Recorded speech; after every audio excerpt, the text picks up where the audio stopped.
કાયેન વાચા મનસેન્દ્રિયૈર્વા બુદ્ધ્યાત્મના વા પ્રકૃતિ સ્વભાવા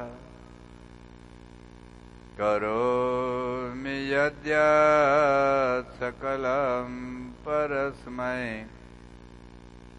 નારાયણાયેતિ સમર્પયામિ. વસુદેવસુતં દેવં કંસજાણૂરમર્દનમ દેવકી પરમાનંદમ કૃષ્ણં વંદે જગદ્ગુરુમ. ગુણાતીતોક્ષરં બ્રહ્મ ભગવાન પુરુષોત્તમઃ જનો જાનન્નિદં સત્યં મુચ્યતે ભવબંધનાत्. શ્રી સ્વામિનારાયણ ભગવાનની જય. શ્રી અક્ષર પુરુષોત્તમ મહારાજની જય.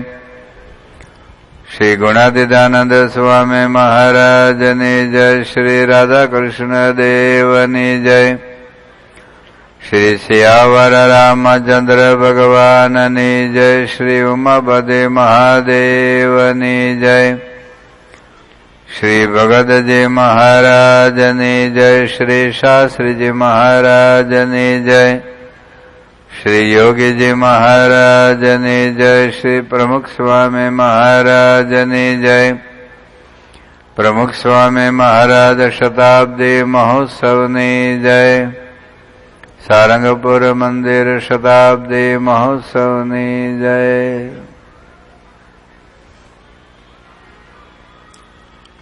મુંડક ઉપનિષદમાં શૌનક ઋષિ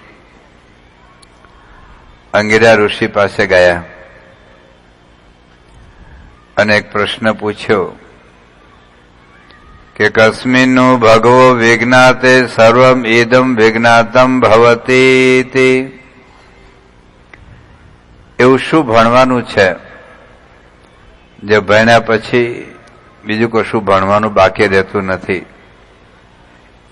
એવી કઈ વિદ્યા છે જે વિદ્યા પ્રાપ્ત કર્યા પછી બીજા કોઈ વિદ્યાની અપેક્ષા રહેતી નથી? એવું કયું જ્ઞાન છે જે જ્ઞાન જાણ્યા પછી કશું જાણવાનું બાકી રહેતું નથી? કસ્મિન્નું ભગવો વિજ્ઞાતે સર્વમ ઇદમ વિજ્ઞાતમ ભવતી. એ વખતે અંગિરા ઋષિ એવું કહે છે કે દ્વે વિદ્યા વેદિતવ્ય પરાચ પરાચ. જીવનમાં બે પ્રકારની વિદ્યા ભણવાની છે, પરાવિદ્યા અને અપરાવિદ્યા. કેટલાક હિન્દુઓને હિન્દુ ધર્મને ગાળો દેવાનો એક શોખ છે, એક ફેશન છે. હિન્દુ ધર્મનું ખંડન કરવું એક જન્મજાત હક સમજે છે. લોકોની માન્યતા એવી છે કે આ દેશમાં હજારો લાખો વર્ષોથી આપણા ઋષિ મુનિઓ, આપણા સંતો, આપણા શાસ્ત્રોએ કેવળ અધ્યાત્મની વાતો કરીને આ દેશને પાયમલ કરી દીધો, આ દેશને ગરીબ, રાહક અને ભિખારી બનાવી દીધો. આજે America, Canada, Australia, New Zealand, Japan, Germany, France આ બધા દેશો કેમ સમૃદ્ધ છે? કારણ કે એ બધા દેશોમાં કોઈ આધ્યાત્મિકતાની વાતો કરતું નથી. બીજા વિશ્વયુદ્ધમાં Japan, Germany, England, France, Singapore આ બધા દેશો ભાંગીને ભૂકો થઈ ગયેલા. છતાં આજે વિશ્વની અંદર ખૂબ ઊંચું માથું લઈને આ બધા દેશો ફરે છે. જ્યારે ભારત દેશની અંદર કેમ ગરીબી છે, કેમ રાંક અને ભિખારીપણું છે? એનું કારણ આપણો હિન્દુ ધર્મ છે એવું લોકો કેટલાક માને છે. ઘણા નવા લેખો વાંચ્યા હશે અથવા પ્રવચનો સાંભળ્યા હશે. આવા હિન્દુ ક્રાંતિકારીઓને નથી વિશ્વના ઇતિહાસની ખબર, નથી ભારતના ઇતિહાસની ખબર.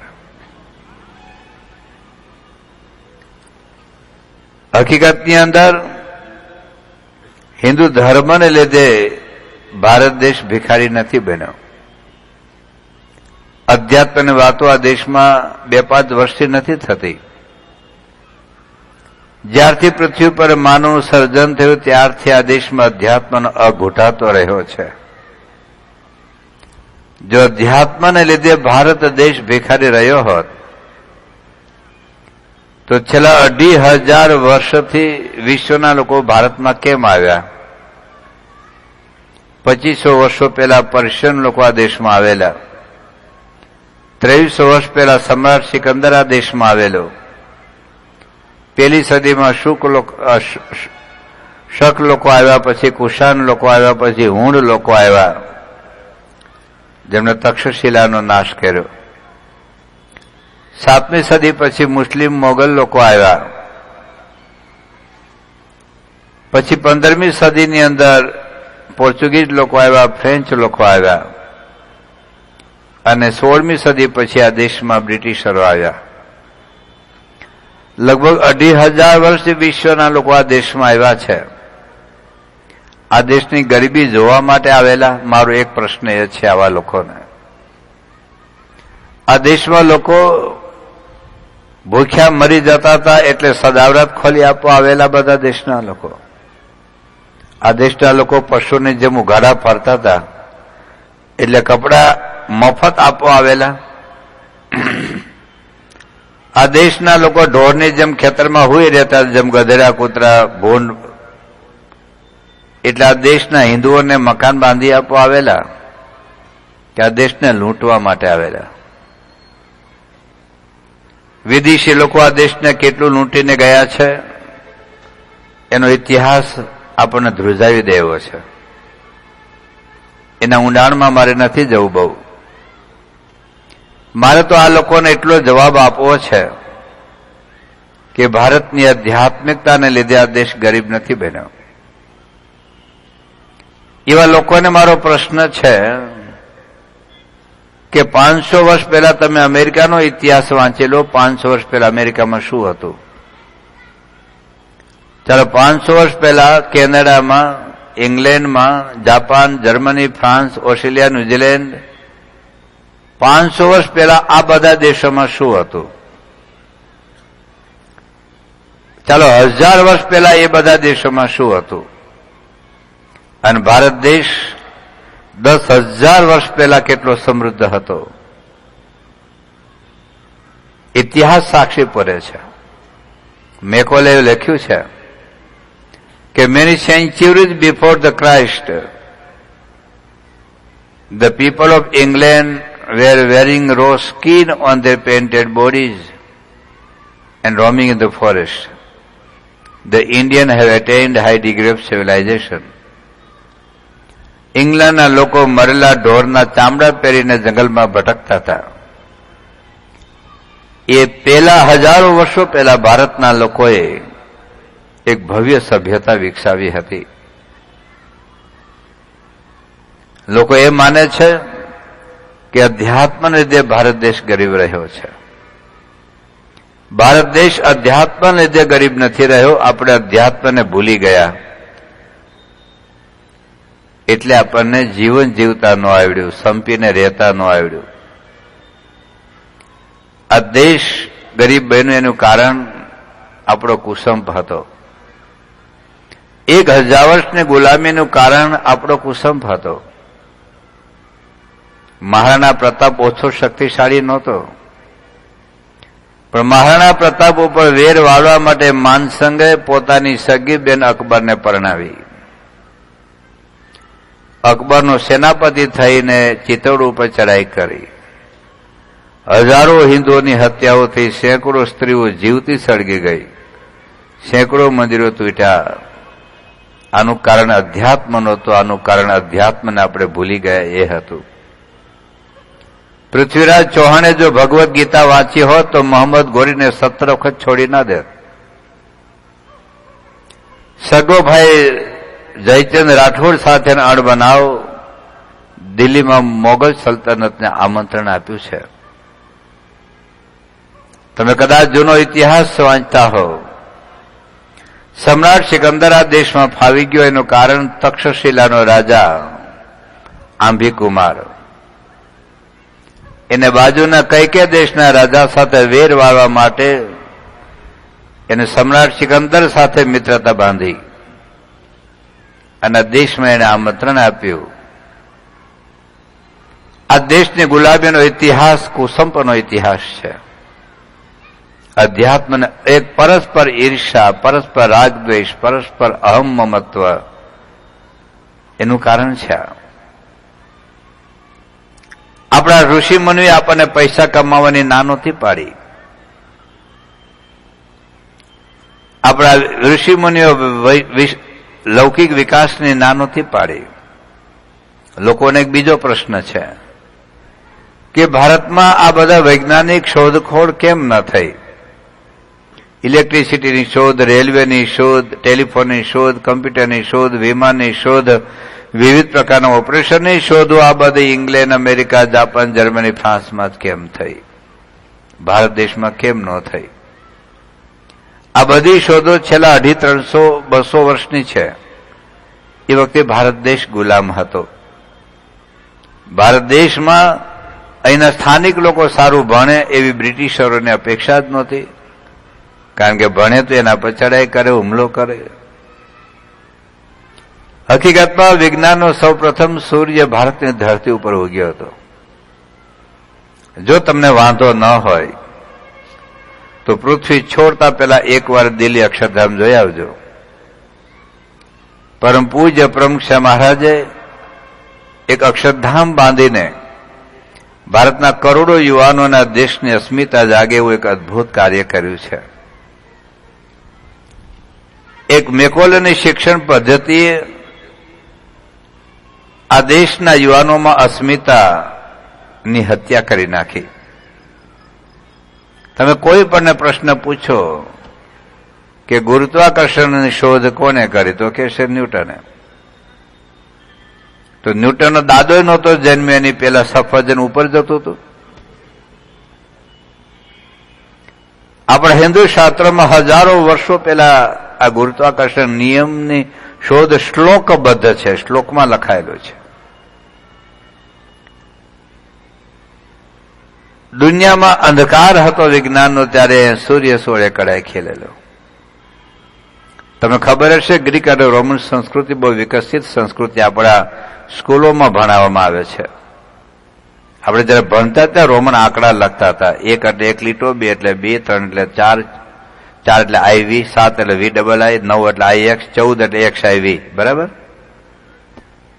હવે રોમન આંકડામાં 98 અબજ 71 કરોડ 65 લાખ 32,213 લખો, પછી મને બતાવી દેજો. દુનિયામાં 1 થી 9 આંકડા વિશ્વને ભારતે શીખવ્યા છે. શૂન્યની શોધ વિશ્વને ભારતે આપી છે. 1835 પહેલા દુનિયામાં કોઈના ઓપરેશનની ગતાગમ નહોતી. આપણે ત્યાં 2700 વર્ષો પહેલા 300 પ્રકારના ઓપરેશન થતા હતા. તમારા મગજમાં એવું એક ભૂસું ભરાઈ ગયું છે કે વિમાનની શોધ રાઇટ બ્રધરે કરી. 1903માં એને પ્લેન બનાવ્યું. 120 ફૂટ ઉડીને નીચે પડી ગયેલું, નાનું જ હતું. પણ અત્યારે બધા જ ભારતના લોકોના ભેજામાં એક જ બાબત છે કે વિમાનની શોધ રાઇટ બ્રધરે કરી 1903માં. એનો અર્થ એવો થયો કે 113 વર્ષ પહેલા પૃથ્વી પર પ્લેન નહોતું.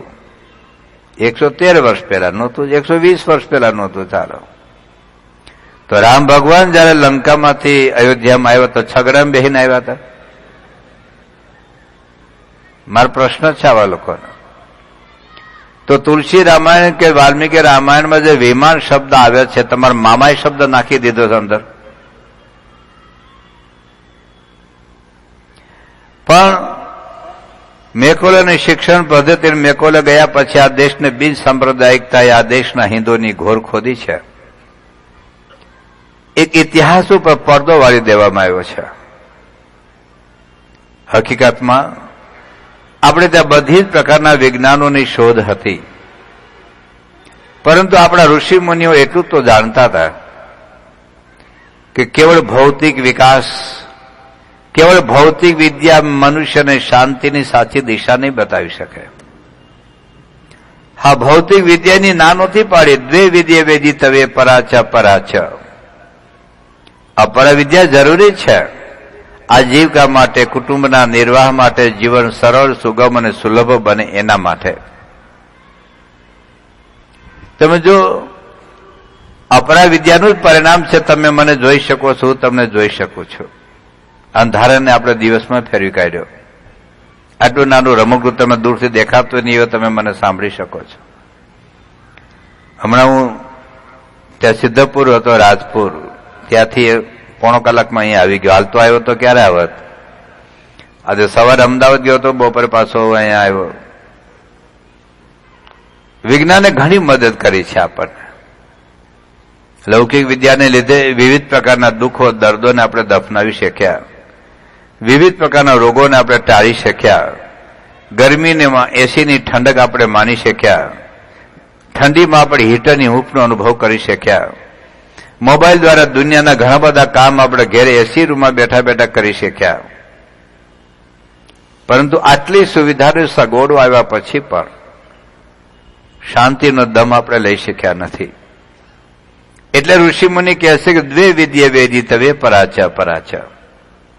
અપરા વિદ્યાથી લૌકિક જીવન આપણે સુવિધાયુક્ત બને, પરાવિદ્યા આપણને જીવન જીવતા શીખવશે. ભૌતિક વિદ્યાથી આપણને કમ્પ્યુટર તો લાવી દીધું, પણ કમ્પ્યુટરનો કયો ઉપયોગ કરવો એ કોણ શીખવશે?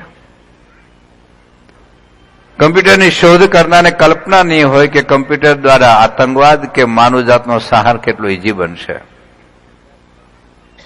કમ્પ્યુટર ખોટું નહોતું.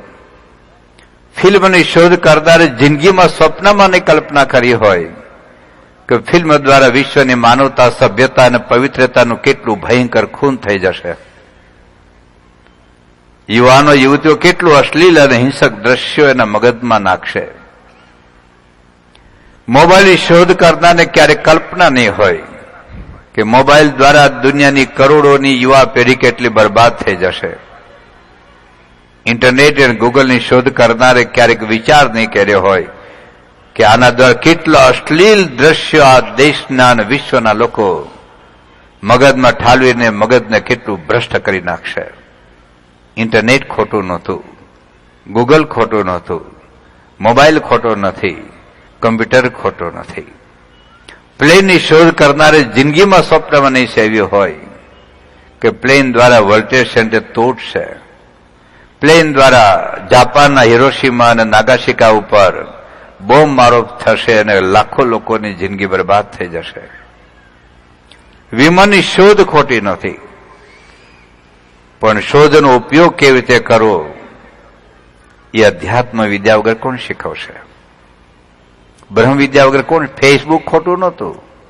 મેં ગઈકાલે વાત કરેલી, રાજકોટની 16 વર્ષની છોકરી ફેસબુક દ્વારા વડોદરાના મુસ્લિમ છોકરી સાથે કનેક્શન કર્યું અને ઘરમાંથી લાખ રૂપિયા લઈને ભાગી ગઈ.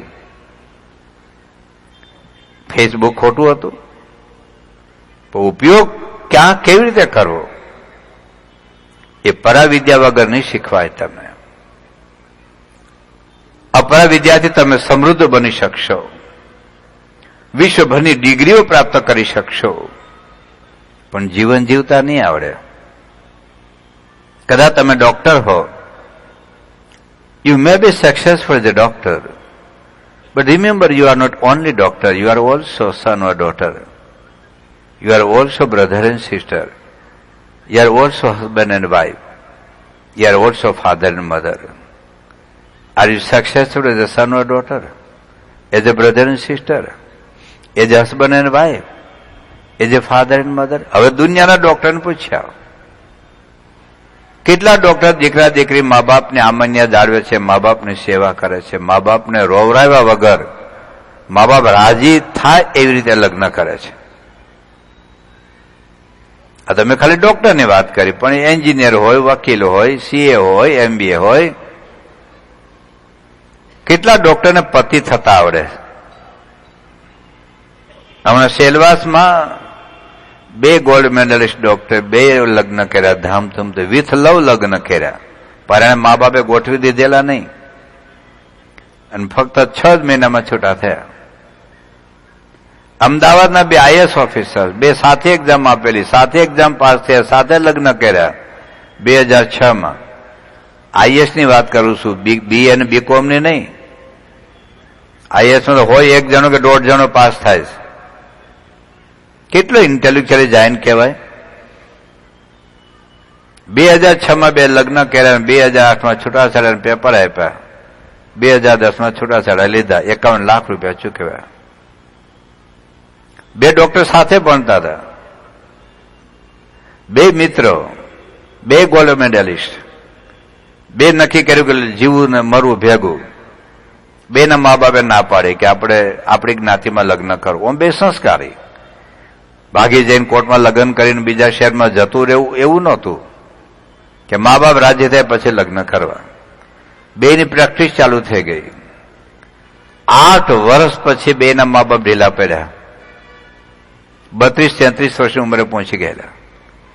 એક તો 4-6 વર્ષ ભેગા ભેણા હશે, 8 વર્ષ જાળવ્યું, કેટલો લવ દ્રઢ હશે. હવે સાંભળવા જેવું હવે હશે. લગ્ન ધામધૂમથી કર્યા. 6 મહિનામાં એના વાઇફે કેરોસીન સાટીને આત્મહત્યા કરી. આ બધી સત્ય ઘટનાઓ કહું છું, વાર્તા નથી કાચબાને સસલાની. ડિગ્રીઓ હાથમાં આવે છે હિન્દુઓ, જીવન જીવતા નથી આવડતું. કદાચ એન્જિનિયર તરીકે તમે સમુદ્રમાં 100 માઇલનો બ્રિજ બાંધી શકો, પણ દીકરી સાથે બ્રિજ બાંધો, દીકરા સાથે બ્રિજ બાંધો, ભાઈ સાથે બ્રિજ બાંધો સહેલું નથી હોતું. કદાચ તમે કોલેજના પ્રિન્સિપાલ હો, you may B successful as a principal, you may control 5,000 student boys and girls, but you may not control your own daughter, your own son. કાલે મેં વાત કરી હતી ને, એક છોકરાએ મોબાઈલ માંગ્યો iPhone 6 Plus, અને છોકરાને બાપે ન લઈ આપ્યો, આત્મહત્યા કરી. તમારો દીકરો, તમારું સર્જન, તમારું લોહી, તમારું દૂધ, તમારું ધાવણ તમારું કેમ નથી માનતું? તમારા બધાનો અનુભવ છે ને. તો વિદ્યા કોઈક જુદી છે ને. આજે જોઈ લો પ્રમુખ સાહેબ મહારાજ 6 ચોપડી ભણેલા છે. આજના મીડિયમ ઇંગ્લિશના યુગની અંદર 6 ચોપડી ભણેલી વ્યક્તિ શું કરી શકે? પણ કર્યું અને દુનિયાએ જોયું. જ્યારથી પૃથ્વી બની છે, જ્યારથી પૃથ્વીનું સર્જન થયું ત્યારથી આજ સુધી આખી પૃથ્વી ઉપર એક જ હિન્દુ સાધુ છે, પ્રમુખ સ્વામીજી મહારાજ, જેને 45 વર્ષમાં વિશ્વના 1100 મંદિરની ભેટ આપી છે. અને મંદિરની ભેટ આપી, ટોયલેટની નહીં. કેટલાક મૂર્ખ હિન્દુના મગજ હળી ગયા છે, ગંધાઈ ઉઠાશે બટેટા જેવા ગંધાયેલા. એમને હોટેલો નથી નડતી, થિયેટર નથી નડતા, કતલખાના નથી નડતા, દારૂ બીડી તમાકુના કારખાના નથી નડતા, આપણા હિન્દુઓને ચર્ચ નથી નડતા, આપણા હિન્દુઓને મસ્જિદો નથી નડતી, આપણા બેવકૂફ હિન્દુઓને મંદિરો નડે છે. અને વિરોધના ઝંઝાવાતો વચ્ચે પ્રમુખ સ્વામીજી મહારાજે મંદિરો બાંધ્યા છે. પોતાની નામના માટે નથી, હિન્દુત્વની રક્ષા માટે છે. એક હિન્દુઓને સાચા હિન્દુ બનાવવાનું એક વિશ્વવ્યાપી અભિયાન છે. અને કેવા મંદિરો છે, નાના નાના પણ છે ને. અહીંયા તમે જુઓ, એનું મંદિર છે, હિંમતનગર જાઓ, ભરૂચ જાઓ, તમે સેલવાસ જાઓ, સાંકરી જાઓ, આ બાજુ જામનગર જાઓ, મહુવા જાઓ, ધારી જાઓ, જુનાગઢ જાઓ, લંડન જાઓ, eastern Chicago, Toronto, Atlanta, LA જાઓ, ગાંધીનગર અક્ષરધામ, દિલ્હી અક્ષરધામ, ભવ્ય અતિ ભવ્ય મંદિરો. અને 6 ચોપડી ભણેલી વ્યક્તિ, પોતાને કોઈ ટાટા બિરલા કે રિલાયન્સ જેવી પોતાની કંપની નથી, અથવા આવા અબજોપતિ પ્રમુખ સામના શિષ્યો નથી. બિલ ગેટ જેવો એકાદો શિષ્ય હોય તો કામ પતાવી દે બધું. 90% BFS ના હરિભક્તો મધ્ય વર્ગના છે, 2-5% થોડાક હશે ઊંચાઈ. તો લાખો ભાઈ બાળકો યુવાનોમાં એક સમર્પણની ભાગીરથી વેવડાવીને કેવી રીતે મંદિર બાંધી શકે? ખાલી મંદિરો જ નથી બાંધતા, સ્કૂલો, હાઈસ્કૂલો, હોસ્પિટલો, અતિવૃષ્ટિ હોય, ભૂકંપ હોય, સુનામી હોય. માનવ સેવાનું એક પણ કાર્ય એવું નથી જેમાં પ્રમુખ સ્વામી ન જોડાયેલા હોય. લાખો હરિભક્તોને, હજારો કાર્યકર્તાઓને કેવી રીતે જોડવા? તમારો દીકરો, કોલેજમાં ભણતો દીકરો તમારા ઘરમાં સંડાસ બાથરૂમ સાફ કર્યા? એની મમ્મી રસોઈ રાંધતી હોય અને તમે ભણેલો, આઈટીમાં ભણેલો દીકરાને વિચાર આવે તારા મારા મમ્મીના કપડા હંકેલીને ઇસ્ત્રી કરી દઉં. કોલેજમાં ભણનાર તમારા છોકરાને મમ્મીને કહેશે, મમ્મી તમે સોફા પર બેસો, લાવો હું વાસણ ઉટકી નાખું.